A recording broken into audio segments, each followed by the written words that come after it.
Hey guys, it's Shannon. I haven't done this in a while, but I wanted to talk a little bit today about detachment. I've been working on this brand new webinar that I'm going to be putting out, hopefully by May 1st. And as I was working on it, I came up with I kind of came back to a practice that is very helpful if you're dealing with a partner who is treating you poorly or behaving self-destructively or even potentially being unfaithful. So I want to talk about detachment, and there are actual steps that you can take. In fact, there are 5 of them. My notes are here. So I'll talk a little bit about when I was in my last, or one of my kind of crazy, oh, somebody's saying something to me. Oh, hi, Laura. I'm so glad you're here. Yeah. Looking forward to helping. Okay. So when I was in college, I was in love with the Greek god, and he had been very distant. I'd caught him talking on the phone in a flirtatious manner. I didn't feel secure in the relationship, and so I went to his apartment one night, let myself in. He wasn't home. I proceeded to snoop, and I found what amounted to love letters from another woman. And I didn't know everything that had happened, but I, of course, assumed the worst. And so, cut to, it's 1 a.m., downtown LA. If you know where USC is, you know it's a pretty dangerous neighborhood. There I was on my Schwinn 10-speed, bicycling around trying to find him because he'd been out with the football guys. Probably they were somewhere still on campus drinking, who knows. I was not in detachment. I was in full-blown codependent panic attack. And I ended up finding him and making a big scene, and it was very embarrassing. And so, had I been practicing detachment, this is what I would have done. First, before getting on that bike and potentially putting my life at risk, riding all over, the horrific area around USC, I would have thought, well, what are the feelings I'm feeling? I would have taken a moment to check in. I would have realized that I was feeling very anxious, I was feeling afraid, I was feeling ashamed, and I was feeling very sad. So the first thing you want to do when you find yourself in a codependent stew, stalking someone, berating someone, begging someone, pleading, or in any way not behaving in your own best interest, feel the feelings. Take a pause and feel the feelings. Allow yourself to cry. Allow yourself to be alone somewhere and yell. You got to process the feelings, or you've got to feel them. The next thing you're going to do is you're going to get into the audience of your own life. I call this your healthy, detached third eye.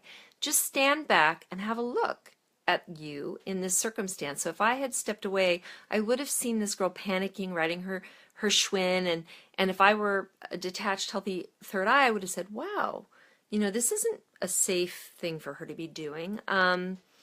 In the past, when she's tried to manipulate or control or do damage control on her relationship, it's never really worked.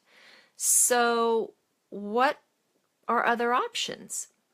And so as you're getting into the audience of your life, you're creating just a little distance from the feelings, and you've already felt them, so they've come out of your body. So the third thing you're going to do is you're going to process the feelings and the experience. And by processing, what I mean is you're going to think about, what can I learn from this? Okay, especially if this is something that happens frequently. So it's maybe you're doing the dance of death in this relationship, and it just has the same cycles over and over again. In my case, it was painful behavior would occur, I would freak out, he would go away for 3 or 4 days and ignore me. I would come back. He would finally take me back. My self-esteem would get lower and lower and lower. So when you are processing the experience, you can say, what am I learning from this? Well, what I could learn is that riding my bicycle around to confront him in the middle of the night didn't work. Well, if it doesn't work, maybe I don't have to do it. Well, what are my other options? Well, I could go back to my house. Well, if I go back to my house, I'm going to just be freaking out. I'm going to be stressed out. I'm going to be thinking about obsessed. I won't be able to sleep. Well, what could you do instead of obsessing or worrying at your house? Well, maybe I could make an outreach call. So if you're someone who's in a 12-step program, you could call a 12-step person and talk to them about what you're going through. Or you could pick up some literature and read about codependency and try to get emotionally sober and untriggered by the event. You can start thinking of what I like to call contrary action. When we keep doing the same things, they say insanity is doing the same thing over and over again and expecting a different result. So, getting into contrary action is just trying things you've never tried before and seeing how they feel. And the fourth thing is, once you have felt your feelings, you've stepped outside and looked at the situation somewhat objectively, and then you've decided to learn something from this process, only then can you take action in terms of the person who's bothering you or who's upsetting you. Because then you're going to be taking action not from a reactive state, but from an emotionally sober state. What would a person who loves herself do is what you can ask yourself. Or if you're a man, what would a man who loves himself do? Well, a person who loves himself wouldn't allow themselves to be treated this way, and they certainly wouldn't be riding their bicycle around USC campus at 1 in the morning. So maybe that person would reevaluate the relationship, would cogently talk to that person the next day, say, this is what I discovered. It's not going to work for me if you're seeing other people. So I need some time and some space. You need to take some time and some space and see if you want what I want, which is a monogamous, consistently faithful relationship.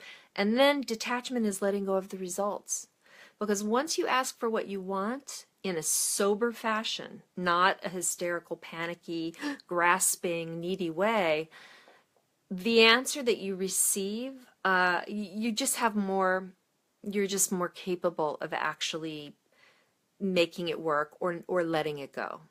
And finally, what detachment can do when we have a chronic problem is it can give us a sense of just putting down a really heavy burden.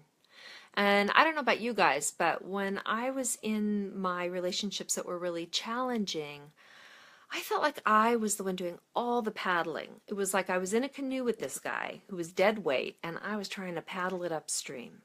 And detachment is letting go of the oars. And if the relationship is meant to be, your partner will pick up the oars and they'll start to roll. They'll start to row, not roll. They'll start to do some of the work. Anyway, that's my thought for the day. I am going to be doing the webinar. It's a free webinar on May 1st. I'm looking forward to interacting. I'm hoping to do a Q&A at the end. It is called You Love Men or Women Who Flake, Criticize, Lie, and maybe even cheat. 3 strategies to break the cycle. It's going to be hopefully very, very helpful. All right.